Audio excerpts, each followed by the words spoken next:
Ẹ káàbọ̀ sórí ìkànnì wa. Ẹ wo fídíò tó ń ṣó lẹ́gbẹ̀ẹ́ wa, máa play fún yín nípa tálàgbà ta ni ọ̀gá, ta ló lágbára jù, ta ló lẹ́nu jù nípa Ọọ̀ni of Ifẹ̀ àti Aláàfin Ọ̀yọ́. Èyí tó ń jàràn ìran ìṣẹ̀lẹ̀ tó ń jàràn. Ẹ wo fọ́nrán tó ń ṣó lẹ́gbẹ̀ẹ́ wa, máa play fún yín nípa Ààrẹ Àlùmọ̀rúfù tó jáde tán tó tú pẹ́ẹ́pẹ́ ọ̀rọ̀, tó tú pẹ́ẹ́pẹ́ àṣírí nípa ọ̀rọ̀ náà, tó yànnàná ọ̀rọ̀ náà. Ẹ wo ọ̀pọ̀lọpọ̀ evidence la kó wá àti voice note bọ́rọ̀ náà ṣe lọ àti ọ̀pọ̀lọpọ̀ evidence àti bó ṣe tahùn síra wọn. Aláàfin Ọ̀yọ́ àti Ọọ̀ni of Ifẹ̀ bọ́ ẹ sọ̀rọ̀ bọ́ ẹ tahùn. Ẹ wo gbogbo ọ̀pọ̀lọpọ̀ evidence yẹn la kó wá fún yín tẹ́yìn náà máa jẹ̀gbádùn ẹ̀ lórí ìkànnì. Tó bá pè gbà àkọ́kọ́ rèé tó ń darapọ̀ mọ́ kọ́ni, bá a subscribe, kó like, kó comment, kó share, wá lè máa jẹ́ àǹfààní content yìí ní ìgbàkúgbà lóòrèkóòrè tá a bá fi léta, wá lè máa fi ṣe ọgbọ́n ìmọ̀ àti òye. Gẹ́gẹ́ bí sọ pé fídíò wọn àlẹ́ tá máa play fún yín àti ọ̀pọ̀lọpọ̀ evidence. Ẹ wo fídíò náà rèé, ẹnu ẹ jẹ̀gbádùn. Mo kí gbogbo ẹ̀yin ọmọ Yorùbá, mo kí gbogbo ẹ̀yin ọmọ aládé, mo kí gbogbo ẹ̀yin ọmọ olóyè. Ṣé ní tí ọmọ Ọ̀yọ́ bá dákẹ́, àwa gbọ́rọ̀ sáwọn bàbá wa lẹ́nu ni o. Wọ́n máa níbi kan tó yẹ pé tí wọ́n bá léni tó ọ̀ bá padà, a ní láti ṣó sọ̀rọ̀. Okay, thank you. Tí gbogbo ọmọ Yorùbá Ọ̀yọ́ tá bá dákẹ́ tá bá sọ̀rọ̀, ẹ fẹ́ fọgbọ́n lé wa wọlé kẹ́ ẹ lè gba ipò tẹ́ ẹ fẹ́ gbà. Number one, lálákọ̀ọ́kọ́ kí n tó lọ sí anywhere, ẹjọ́ ṣó yóò ní pẹ́.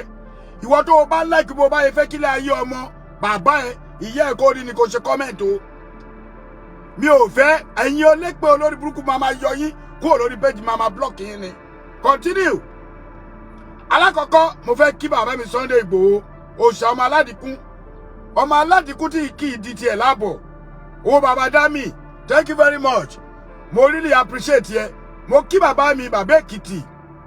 Ẹ bóyá jẹ́ pé bàbá Èkìtì tiẹ̀ ṣe tí ò bá yín dá sí nonsense tí gbogbo yín ṣe. Mo dúpẹ́ lọ́wọ́ bàbá Èkìtì. Ẹlẹ́ẹ̀kẹta, mo wá dúpẹ́ lọ́wọ́ bàbá Ṣokotí. Bàbá Ṣokotí alágbẹ̀dẹ ọ̀run. Ìjà ti lọ, ó ti lọ sọ́tún, ó ti lọ sósì. Ẹni tó parí ẹ̀ náà ló parí ẹ̀ yẹn. Nínú ọ̀rọ̀ mi gan, tí irọ́ ò fi da torí gbàdọ̀ gbé mi, mo ní mi ìfẹ́ sí lórí aago pẹ̀lú bàbá Ṣokotí. Bọ̀ mo wò pé àwọn àgbààgbà wà ń bẹ̀, a lè máa jà lọ títí. Ìyẹn ti lọ láàrin mi àti bàbá Ṣokotí. Tẹ́niwọ̀n bá tún wáyé, a jẹ́ pé èṣù yẹn ò tí ì kúrò ní ibi tó ti ń dáná sí gbogbo wa. Lóòótọ́ nǹkan ṣẹlẹ̀ nílẹ̀ Yorùbá, wọ́n pa wá, Fúlàní pa wá. Bọ̀ṣẹ́ fẹ́ gbọ́, mo ti ń dákẹ́, bọ̀ tẹ́lẹ̀ yìí mi ò ní dákẹ́ mọ́. Ẹ lè lé mi lórí Facebook o. Any one of you ò lè lé mi lórí Facebook. Ṣé rí lálákọ̀ọ́kọ́, ẹ̀yin èèyàn lẹ́ni ká má dá Awíkoko lóhùn. Bọ̀ Awíkoko tẹ́ ẹni ká má dá lóhùn. Awíkoko keep it coming out. Láti on the 5 tá a ti jẹ oyè. Kí ló dé táwa Yorùbá ò jẹ́ kó rí wá pé? Kí ló dé tá a sọ̀rọ̀ síbi tọ́rọ̀ wà? Kí ló dé tá a ń dálé apá kan tá a ń fi kan sí? Kí ló dé? Èmi ò wá sọ̀rọ̀ lórí ọlọ́ba, bọ̀ máa sọ̀rọ̀ lórí bàbá tèmi Ọ̀wádé. Bẹ́ẹ̀ ni, it's getting too much. Wá Awíkoko jẹ́ ń sọ ọkọ fún ẹ. Kò sígbà tó ò ní rẹ́wọ̀n ẹ. Sórí gbogbo àtọ́ ń tì ẹ lẹ́yìn, ó ti ń yé wa lọ́yọ̀ọ́ sí i pé àwọn tó ń tì ẹ lẹ́yìn wọn ni kò máa continue. Àwọn ò jáde ṣe show fún ẹ̀yin mọ́. Bò ó jáde on the 6th, on the 7th, on the 8th, on the títí tó fi dé ní 20, ní 30 kí ló dé? Ṣé wọ́n nìkan ló wà lórí online ni? O ò níṣẹ́, o ò ní ìkọ̀kọ̀ tó fẹ́ grab. O wá ń ṣó Aláàfin káàkiri. O ò rí pé ayé ẹ ti bàjẹ́ Awíkoko. O mọ̀ pé ò tó bẹ́ẹ̀ gbogbo ẹnu ẹ tó wọ́ tó fi ń sọ̀rọ̀ yẹn. Gbogbo ọ̀rọ̀ tó ń sọ yẹn, àtọ́ ń lísì sí ẹ mo kàn rí pé gbogbo ọgán orí wọn ò pé gbogbo ẹnu mo fi sọ. Àní ìdí tí mo fi ní pé àtọ́ ń lísì sí ẹ ọ̀tọ̀. Àtọ́ ń kọ́mẹ̀ntì sí ẹ lórí kíní ẹ orí wọn ò pé. Mo rí one stupid boy. Ẹni ó possible kí n máa dárúkọ yín, bọ̀ nǹkan tí mo bá wá kọ́ nìyẹn. Ìjọ tí bá máa dárúkọ gbogbo yín báyìí, màá máa gbé orúkọ yín sórí YouTube, orí Facebook. Ẹ ṣì èrè ni, àbẹ́ ń sinwin, kò ní yé Awíkoko. Now, ẹ jẹ́ sọ̀rọ̀. Ṣé ní ṣe tẹ́ ẹ ṣe gbogbo yín, àtobìnrin, àtọkùnrin, àtọmọdé, àtàgbàlagbà. Ẹ fẹ́ lé mi kúrò lọ́dún Adéyẹmí lọ́dún náà lọ́hùn. Ẹ yí róbó ọ̀rọ̀ mọ́ mi, ẹ tún rí ṣe. Mo tún déwájú bàbá mi, wọ́n tún wẹ́kọ̀mù mi. Kódà wọ́n pa ògúnfe nítorí ààrẹ ń bọ̀, ìyẹn bàbá mi tó lọ wọ́n pògùn pé fún wa àwa tún jẹun nílé bàbá ẹ lọ́ máa lè ní mí ẹ lọ́mọ Fúlàní ní mí ọ̀pọ̀lọpọ̀ tó bá mọ̀ mí ẹ mọ̀ pé mi ò ṣọmọ Fúlàní o ó ti yé yín tẹ́ ẹ bá mọ̀ mí dáadáa ẹ mọ̀ pé là wà lójú mi ẹ mọ̀ pé tí máa ń sọ ìlà ó wà lójú mi irun lóbò ẹ ń ṣí èrè ní àbọ̀ lórí burúkú ni gbogbo yín èmi tí mo mọ lù tí mo ti wá bọ̀ ẹni ká dákẹ́ ẹni ká fi Awíkókó lẹ̀ bọ̀ wèrè yín ò lọ kọ́mẹ̀ntì ń bẹ̀ kẹ́ ẹ sọ fún bàbá ìpè ètò ṣètò ẹni ká má dalẹ̀ Yorùbá rú tí gbogbo ẹ bá wà sọ̀rọ̀ ààrẹ ni o ààrẹ ló dálẹ̀ bọ̀ má máa tẹnu mọ́ fún yín ààrẹ ló dálẹ̀ láti bí ọdún 5 tí Awíkókó ti bu Aláàfin ààrẹ ló dálẹ̀ láti ìgbà tí ológun dúdú oníwárápá ọ̀ràn onídàbẹ́tìsì tó ti bu Aláàfin ààrẹ ló dálẹ̀ láti ìgbà tí idiot bọ̀wọ́ kan náà ní kò ju 35 years yẹn lọ tó ti ń sọ̀rọ̀ sí Aláàfin ọ̀rọ̀ ẹyọ kan tẹ́ èmi sọ wẹ́nà ẹ jẹ́ nǹkan pè mí ni nítorí pé mo lórúkọ ju gbogbo wọn lọ orúkọ tí wọn ò rìn èmi ń wá sórí bíi láti cash cruise ni èmi ò wá sórí bíi láti wá pa owó monetization tó lórí burúkú gbogbo yín wá èmi ti offend monetization láì mọ iye YouTube mi rí nǹkan kan gbà kò dùn mí bọ àwọn tó ń rí jẹ lábẹ́ mi tẹ́ ẹ bá máa gbé show mi ẹ fi caption gidi sí otherwise máa flag ìyá ẹ olódù ọ̀rọ̀ ni mo sọ I'm not here to play today anybody tó bá fẹ́ bú mi tí ẹ fẹ́ rí ó dàbí pé mo ti tẹ kankan kọ́mẹ̀ntì ò tẹ̀ ní wá ó dá báyìí ok ẹ̀yin èèyàn ẹni ká dákẹ́ fún Awíkókó ẹ̀yin bàbá mi lọ́yọ̀ ẹ má bínú mo ti disappoint yín lẹ́nìí ẹ̀yin mọ̀ sí mi ẹ má bínú ẹ̀yin big sister mi mo ti disappoint yín gbogbo ẹni tẹ́ wà nínú Oòduà diaspora tẹ́ pè mí pé ààrẹ orúkọ olókìkí ni mí orúkọ mi ò gbọdọ̀ má rìn ẹ wòran báwo ni Awíkókó ló ṣe máa ṣọ́ Aláàfin káàkiri náà ẹ jẹ́ wá sọ ọkọ̀ fún yín situation kan happen lánàá wọ́n ní bàbá wa Ọ̀jájá níbi kíní tí wọ́n lọ lánàá Ọ̀jájá ń bọ̀ ìgbà tó Ọ̀jájá ń bọ̀ àwọn ọba dìde wọ́n dìde fún ẹjọ́ Aláàfin àti Ọ̀jájá 5 and 6 ni wọ́n ibi tẹ́mi máa put ẹ nìyẹn nobody should expect ikú bàbá yèyé kó dìde ikú bàbá yèyé ò ní dìde fún Ọ̀jájá a fẹ́ máa sọ dìjà bọ̀ wọ́n sọ bọ̀ kàkà kẹ́ ẹ bú wọn wọ́n wò pé mo dẹ̀ ń lọ sọ́dà kọ́mẹ̀ mo dẹ̀ rí pé ẹ kàn ń gbé mi ṣépè ààrẹ ló dálẹ̀ olórí burúkú ni ọmọ àlè ni bàbá ẹ̀ ọmọ Fúlàní ni ọmọ kíní kan ni mo wá rí pé kò tẹ̀ sí kọ́mẹ̀ntì kankan tó favour mi because àmọ́ Ọ̀yọ́ gan they just keep quiet mo ti lọ sọ lórí on diaspora level we keep quiet tó fi máa búlì Ọ̀yọ́ pa èmi tí mo jẹ́ speaker ẹ̀yọ̀ kan ṣe bóyá kẹ́ ẹ gbé mi báyìí ni kí gbogbo tálú ẹ kó gbé mi gẹ́gẹ́ pé ààrẹ ó yá máa nìṣó àwà lẹ́yìn ẹ̀ kẹ́ máa fàdúrà ní mi lọ́wọ́ brother mi wà lọ́yọ̀ọ́ ìkànnì ọgbọ́n ajíṣebí Ọ̀yọ́ àwọn náà wà lọ́yọ̀ọ́ speaker ni wọ́n but speaker gẹ́gẹ́ bí bàbá tèmi jẹ́ wọn ò fẹ́ kí n sọ̀rọ̀ ẹ̀yin náà wá sọ máa sọ̀rọ̀ Awíkókó wá ṣe bó ṣe pé ilé wọn tó fẹ̀ yẹn ó wá fẹ́ máa gain ground ó fẹ́ máa fẹ́ ẹ ti wá rí gbogbo irọ́ tó fabricate gbogbo yìí gbàgbọ́ that is nonsense let me tell you yesterday I really love what Kábíyèsí did mo love ẹ pa màá sọ ìdí tí mo fi love ẹ o ṣé ẹ̀yin lérò pé Ọ̀wọ̀ Adé ò rí nǹkan tó ń lọ number 2 Awíkókó ti gbin oró sínú Kábíyèsí wa kò ń ṣe èmi ààrẹ mi ò tó bẹ́ẹ̀ àwọn bàbá mi ló ń bá Aláàfin sọ̀rọ̀ àwọn bàbá mi náà dàrẹ́ẹ̀tì nǹkan tí Aláàfin máa ṣe àwọn bàbá mi náà jẹ́ kó mọ bó ṣe tó Aláàfin Ọ̀wọ̀ Adé ò tí ì pé oṣù kan lórí oyè Awíkókó fẹ́ ó búlì bàbá yìí pa now you people are telling me to keep quiet ẹni tó bá sọ fún mi pé kí n keep quiet kí n má sọ lórí Awíkókó wàhálà máa bẹ́gi fólúwẹ̀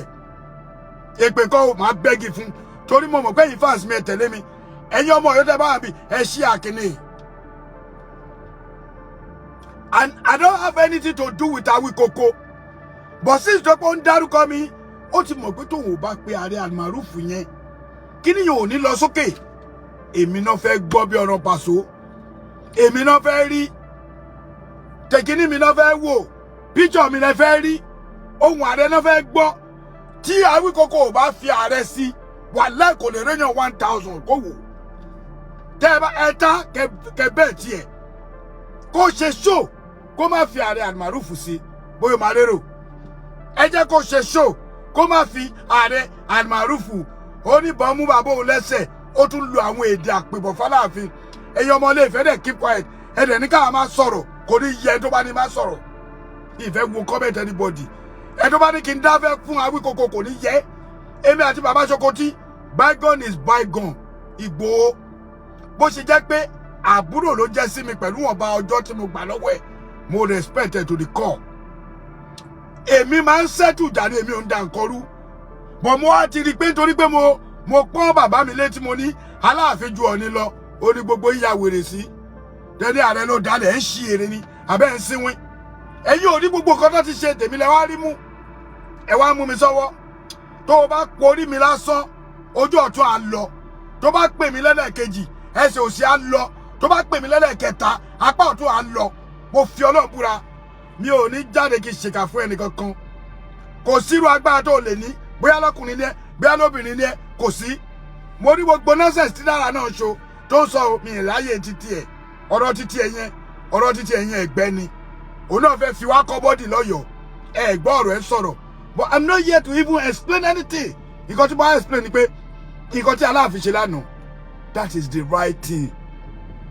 Aláàfin will never stand up so k'Aláàfin dìde kẹ́yìn ọmọ Ilé-Ifẹ̀ àtẹ̀yìn ọmọ Yorùbá tí ò mọ̀ tán kẹ́tún ní ṣó tán ó padà dìde fún Ọ̀ọ̀ni Awíkòkò ti gbẹ́ oró sínú Aláàfin Awíkòkò ti sọ̀rọ̀ tó máa ṣe rò pé àwọn bàbá yìí ṣé Ọ̀ọ̀ni ò sí lórí íńtánẹ́ẹ̀tì ni ṣé Aláàfin ò sí lórí íńtánẹ́ẹ̀tì ni ṣé Olúwo ò sí lórí íńtánẹ́ẹ̀tì ni ẹ tún parọ́ ẹni wọ́n disgrace Ọ̀ọ̀ni gbogbo ẹ̀yin blogger tẹ́ ẹ sọ ẹ jẹ́ máa ṣàforíjì kẹ́ ẹ lọ tọrọ àforíjì nǹkan tẹ́ ẹ sí ń bẹ̀ àwa wà ń bẹ̀ olórí burúkú Awíkòkò yìí ó lọ farapamọ́ ni èṣe tó ṣe tí Ibrahim Ṣàtà fi géètì ẹ̀ olótún wá ṣe kò ní ọ̀nà kankan tó fẹ́ gbà lọ́yọ̀ọ́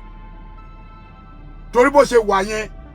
àti ní DNA ti dúró ní gbogbo owó dé ìyànà ọlọ́ra everywhere tó wọnú Ọ̀yọ́ DNA Awíkòkò ti dúró ń bẹ̀ mo fi Ọlọ́run búra kò ṣe pé ààrẹ ló máa rún ẹ ọ̀rọ̀ tó ti sọ fọ́ba wọn tó bá wọnú Ọ̀yọ́ tí wọ́n bá lù ẹ̀ ọmọ àlè rẹ tó bá di ẹ tí ò bá lù ẹ̀ tó bá tún yẹ olè ní ààrẹ ló ní kó wá lù mí o ìwọ lọ sọ́yọ́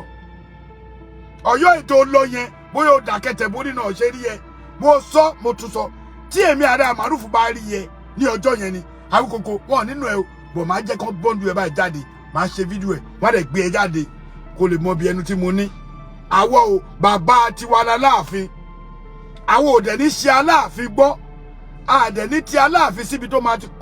máa ti kọlu àwọn ọba ṣe bí Ṣọ̀ún Ògbómọ̀ṣọ́ ó lọ kí Aláàfin Aláàfin ni ẹni tí ó gba àyè òun ló ṣẹ̀ṣẹ̀ gba àyè gbogbo ọba ló gbọ́dọ̀ máa lọ kí ebe ti gbé oró sínú Ọ̀ọ̀ni ẹni kó máa lọ ìjà tẹ́ ẹ fẹ́ kó bẹ̀rẹ̀ yẹn ó ṣẹ̀ṣẹ̀ máa bẹ̀rẹ̀ ni mo ní píṣọ̀ bàbá ń bì báyìí ìfù bàbá wa Adéyẹmí ikú bàbá yèyé mo mọ̀ fẹ́ fi kíní yẹn torí mo ti rí pé the more tí ẹ fi ń gbé àwọn èèyàn ti gbé kíní ẹ bẹ́ẹ̀ pé irọ́ ni o kò ṣe kẹ́ni kò respect sí Aláàfin ò ní dìde Aláàfin ò ní dìde láyéláyé kò possible ó lè ẹ wo mo fẹ́ fi picture yẹn hàn yín ó lélẹ̀ kò ń ṣe photoshop ó lè ṣẹ́tìrí bàbá Adéyẹmí rèé tí Aláàfin bá ti jókòó ewọ ní ẹ̀yin lẹ mọ̀ nǹkan kan ẹ̀yin lẹ mọ̀ ìtàn ewọ ní ìtòrí ẹlẹsẹ máa rí Adéyẹmí ó máa dé party síwájú anybody ewọ ó rèé bàbá rèé tẹ́ rí yìí abẹ́ rí dáadáa bàbá Adéyẹmí rèé kú bàbá yèyé rèé ìjókòó ló wà òní dẹ̀ lọ kí so kí là ń fabricate ọ̀rọ̀ yìí pé must ni kí Aláàfin dìde no kò lè dìde ó ti jókòó ẹni tí Aláàfin bá dìde fún mi ìròpó lè dìde kódà tí president ìlú bá dé gan Aláàfin ò gbọdọ̀ dìde èèwọ̀ ni ó ti wà ní inú ìwà àṣẹ̀dáde Ọ̀yọ́ Awíkòkò ò lè ṣe oríire pẹ̀lú bóyá ṣe yẹn ó dẹ̀ máa rẹ́wọ̀n he torí ìdíwé tó fi ń búlé Aláàfin àwọn ọmọ Ọ̀yọ́ ò máa rí Ọ̀ọ̀ni fìn ẹ gbà mí ẹ̀yin tẹ́ ń kọ́mẹ́ǹtì èmi ò wo kọ́mẹ́ǹtì o but for now bí Awíkókó ṣe rí Aláàfin fín àwọn ọmọ Ọ̀yọ́ a máa rí Ọọ̀ni fín bẹ́ẹ̀ ọ̀rọ̀ lásán mà làárẹ̀ sọ tẹ́ máa dalẹ̀ rú láti on the 11 about the 12th of January April 30 la wà yìí tó bá jẹ́ á pé mo ṣẹ̀ ni màá ní kí n bọ́ bí tí mo dẹ̀ sọ mo ti bọ́ ta mo apologize. What else do you guys want? Kò yé mi. What else do you want? Mi gbọ́dọ̀ má dárúkọ bí ẹ sábọ̀d ẹ jọ̀ọ́ torí Ọlọ́run anytime tẹ́ bá ti fẹ́ sọ̀rọ̀ ẹ wádìí ọ̀rọ̀ dáadáa because mo mọ̀ pé àgbàlagbà blogger ni yín and I respect you for that nítorí pé before you talk ẹ máa ń ṣe arithmetic dáadáa but mama ẹ má bínú ẹ tẹ̀lẹ́nu ẹ sábọ̀d ẹ lè bú mi o but ẹ tẹ̀lẹ́nu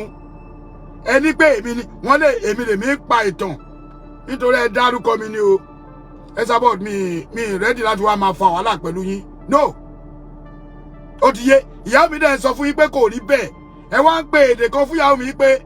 ààrẹ àwọn ọmọ Ọ̀yọ́ lẹ̀ ń bá wí sọmọ Ọ̀yọ́ lòun ni wípé àmàrúfù lẹ̀ ń bá wí ẹjọ́ torí Ọlọ́run ta ló ní Àjọkẹ́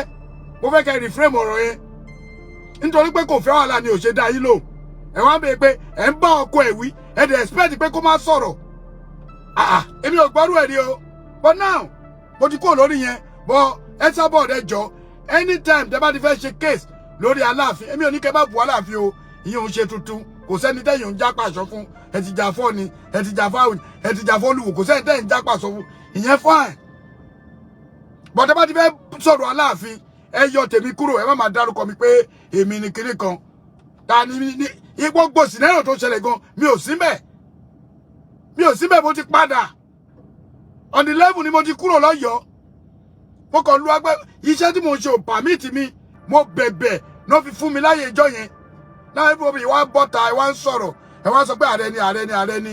ẹjọ́ torí Ọlọ́run gbogbo ìjọba ti ń pè mí ẹ pé orí mi síre ni o ẹ pé orí mi síre ẹ má pò orí mi síbi torí ní ìbá ti pò orí èèyàn síbi téèyàn bá kọlù mí ó kọlù wàhálà gbogbo ẹ̀yin tẹ́ ń dárúkọ mi pátápátá tẹ́ ẹ̀ tún ṣépè fún mi tẹ́ ẹ̀ ń bú mi tẹ́ ẹ̀ ń bú ìyá mi kí ló ṣẹlẹ̀ náà ẹ fi mí lọ́rùn lẹ̀ Awíkókó the battle line has just been drawn because ó ti fa àyè jálẹ̀ báyìí wọ́n wá jáde fún ọ̀nà ọmọ tí ò tó àrífín ẹ wá ní tó bá tiẹ̀ jẹ́ pé Aláàfin ní intention láti dìde fún ọ ni pé òun fẹ́ respect yẹ Awíkókó ti fa ìjà ti Aláàfin kódà eléyìí tẹ́ sọ pé ààrẹ Awíkókó gangan ni the worst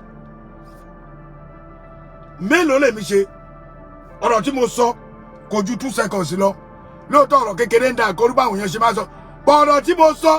mo ti reframe ọ̀rọ̀ mo ti apologize fún ọ ni mo ti ṣe gbogbo ẹ̀ what else do you guys want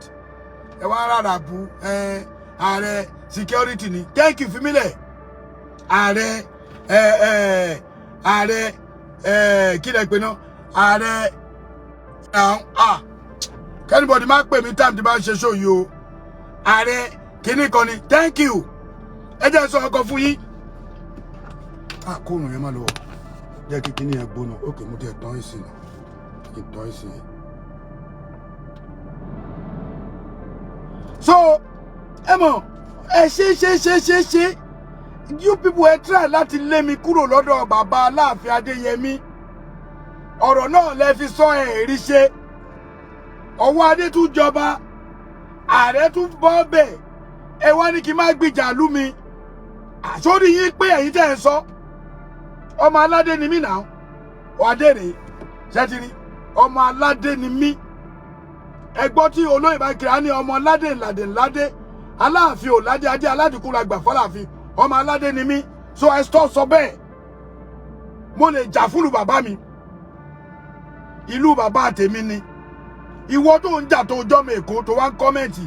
lọ wá ìtàn Èkó ìtàn ọba Èkó máa fi ṣe ṣó ìwọ tó jọ́mọ Ìbàdàn ọmọ Ìbàdàn ọ̀pọ̀lọpọ̀ ọmọ àlè ọmọ Ìbàdàn míì wọn ò mọ history èmi ò jà fún yẹn báyìí but nǹkan tí mò ń jà fún ni pé tẹ́yìn ọmọ Ilé-Ifẹ̀ tẹ́ ẹ̀ bá stop Awíkókó àwa náà ò ní dákẹ́ tó bá ti wò pé channel Aláàfin ló fẹ́ máa ṣọ́ ó wá ń ṣọ́ ọba wa kiri any small mistake ó wá ń bú Aláàfin bí ẹ kó bú àbá ẹ wà lẹ́ ò máa lọ sẹ́wọ̀n Awíkókó nǹkan táwa máa fi rí ẹ̀wọ̀n ìyàwó ò ní sọ. Iṣẹ́ tèmi ṣe mo gbọ́n jù ẹ lọ ni torí ọ̀gá ni mí. Mo dẹ̀ mọ nǹkan tí mo wọ̀n. Kódà tí o bá ní pé security ni mò ń ṣe l'Amẹ́ríkà, owó tí mò ń gbà wọn bí ya ẹ̀dá Awíkókó. Mo fi Ọlọ́run búra. Mi kàn fẹ́ sọ ni. Owó ìjọ kan mi pé mo ṣe 10 hours lásán. Abo ẹbí ẹ oṣù kan ò lè má nà tó. Ó tẹ́ lè ná tọ́ ni tó bá ń ṣe àpà. Torí $100 lásán is 160,000. Kò wá time sí ẹ̀mí ní sọ kẹ́ má forí gbé. Bọ̀ wọ́n bí ẹ̀dá wàá sanwó lé ọdún kan bẹ̀ tó bá pò tí kọ́lé.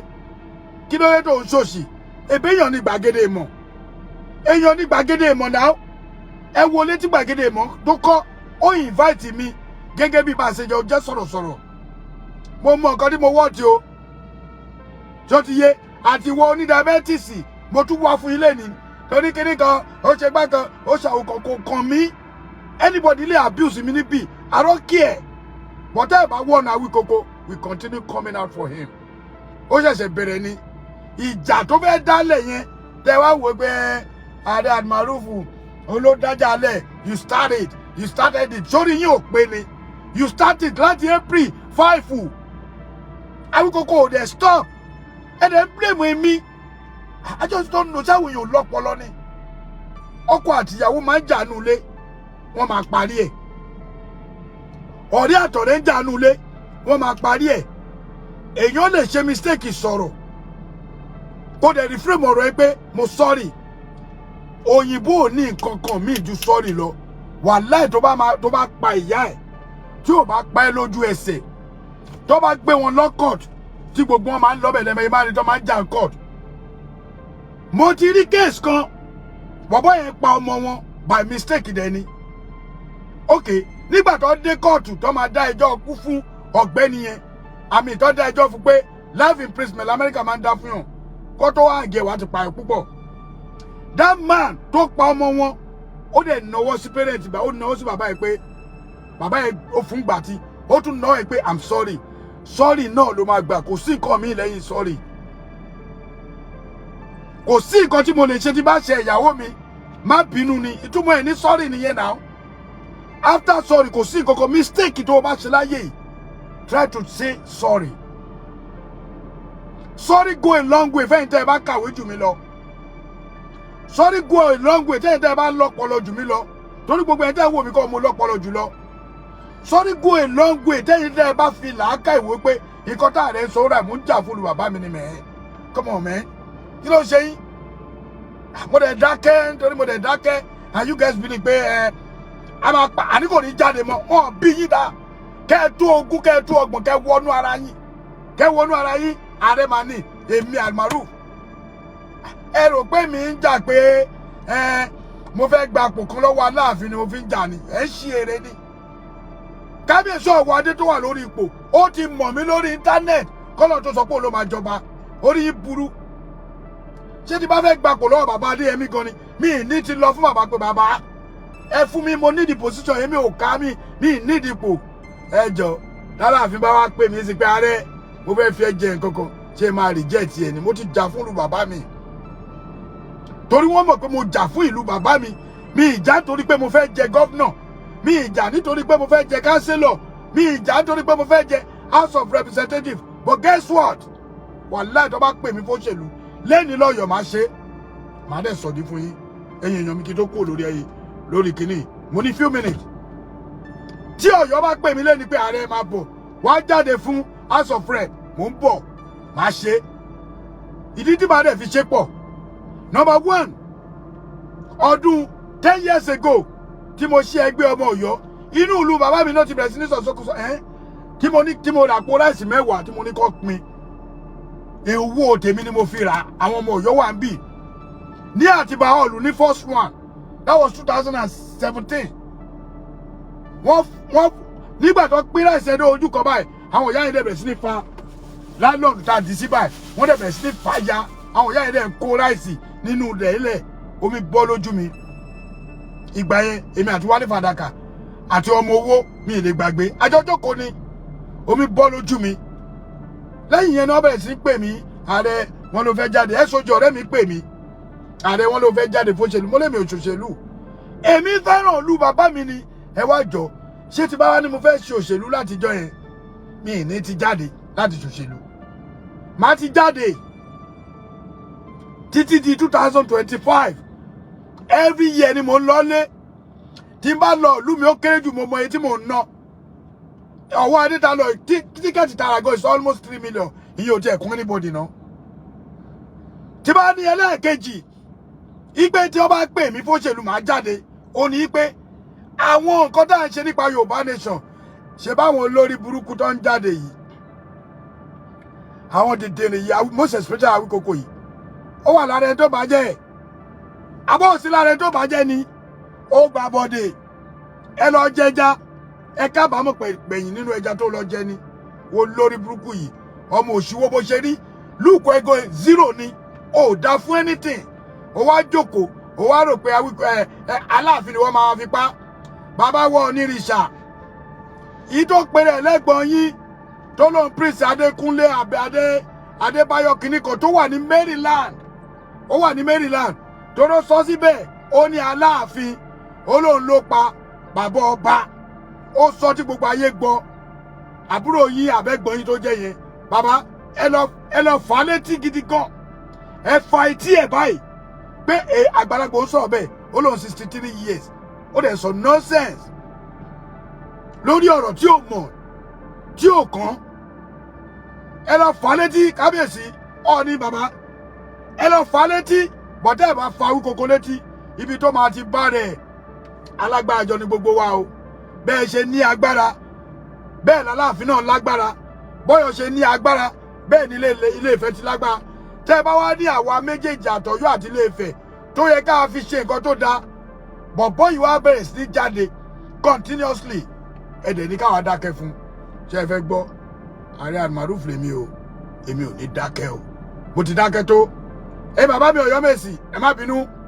mo dẹ̀ ti sọ̀dí fún yín this is getting too much láti April 5 April 6 ẹ lọ wọ àwùjọ Awíkókó April 7 April 8 April 9 April 10 títí tá fi wọ April 25 olórí burúkú kan wá sọ fún mi pé kémi dákẹ́ ìwọ ló dá wàhálà lẹ̀ kò ní yẹ ẹnu ẹ Awíkókó ẹni àdánù ni ẹ lọ gbóṣò yìí kó tún fi jáde mo dúró di àjọ bẹ̀rẹ̀ ni tó ti yẹ àjọ bẹ̀rẹ̀ ni èmi ò ní tàbí torí mo níṣẹ́ tí wo ò bá ṣe lé wọn bí ẹ̀dá ò jẹun wàláì ṣèbó nígbà kan tó nìkan tó lórí burúkú ẹ tó ní káwọn èèyàn dá 500,000 fún ẹ ó fẹ́ ṣí studio ó lè kí ló fẹ́ kọ́ bẹ̀ studio tí 500 million studio Wàsíù Àyìndé gan èló ló ná sí studio Pàṣọ èló ló ná sí studio Saheed Òṣùpá èló náà ná sí studio Táyé Currency èló ló ná sí Awíkókó lè ó fẹ́ gba 500 million mugun ló máa fún ẹ lówó yẹn Ọlọ́run ní jó bàjẹ́ ààrẹ náà ni o Ààrẹ Almaroof ọmọ Ọ̀yọ́ Aláàfin òjò pàṣẹkẹrẹ máa dẹ̀ ọmọ Àtìbà ọmọ àjòwú yọkọ lẹ́nu tọ̀tọ̀ ní kun àjìfà ọmọ ajílà lẹ́ẹ̀ṣọ́ ọmọ afọjọ́ gbogbo dára bí egbin ìdómògùn ìbọn làwọn bàbá ńlá mi fi ń ṣọ̀pá ìbọn ni àwọn bàbá mi fi ń ṣọ̀pá dómògùn akílàjà èpò tí pọ́mọ yẹ́ ètò tó torí ọmọ lọ́mọ èpò tí ò lọ́kọ́kọ̀ bẹ́ẹ̀ ni ò lọ́kọ́ fẹ́ ó wá mú un tó kínkín ó fi ṣe kíni ó fi gbọ́kọ lọ́wọ́ ọlọ́kọ ọmọládé ládé Aláàfin ò ládé adé bàbá ńlá bàbá mi lágbà f'Aláàfin ẹ̀ ń ṣe èrè.